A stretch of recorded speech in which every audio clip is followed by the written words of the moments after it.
आपण पाहत आहात लोकप्रबोधन, सर्वसामान्य जनतेचा हक्काचा न्यूज चॅनल।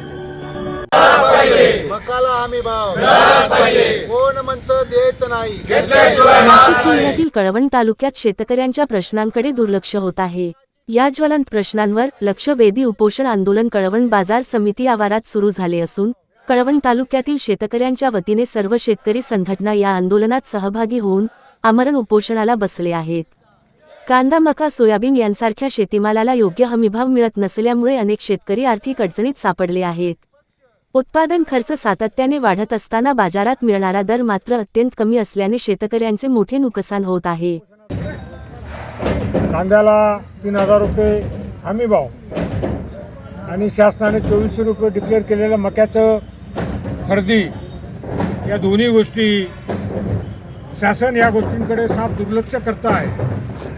2-2.5 महिने होऊन गेले, 2400 रुपये प्रति क्विंटल मक्याची हमी भावाने खरेदी होईल असं सांगितलं गेलं, परंतु 10-20% मका खरेदी झाला नाही। नावाला फक्त आम्ही हमी भावाने कांदा खरेदी करतो। दुसरी महत्त्वाची गोष्ट म्हणजे आपले पाशा पटेल गेल्या वर्षी या अधिवेशनामध्ये जाहीर केलं होतं की कांद्याचं दीर्घकालीन धोरण निश्चित करण्यासाठी पाशा पटेल यांची समिती गठीत करण्यात आलेली आहे आणि 1.5-2 महिन्यात अहवाल सादर करतील अशी अधिवेशनात घोषणा झाली होती, परंतु त्यालाही 8-10 महिने होऊन गेले। पाशा पटेल कुठे गायब झाला याचा तपास नाही। हे खरे शेतकऱ्याचे प्रतिनिधी का?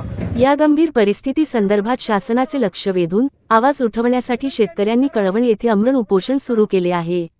गेल्या काही वर्षांपासून शेतीमालाच्या दरांमध्ये मोठी घसरण होते आहे। विशेषतः कांद्याच्या दरांमध्ये झालेली मोठी घसरण, मक्यासह सोयाबीनला मिळणारा अत्यल्प बाजारभाव यामुळे शेतकरी हतबल होऊन मेटाकुटीला आले आहेत। शेतीसाठी लागणारे बियाणे, खते, औषधे, मजुरी व इतर खर्च दाम दुप्पट झाले आहेत। असं असतानाही शेतीमाल उत्पादनाला योग्य व किफायतशीर किंमत मिळत नसल्याने शेतकऱ्यांवर आर्थिक संकट कोसळले आहे।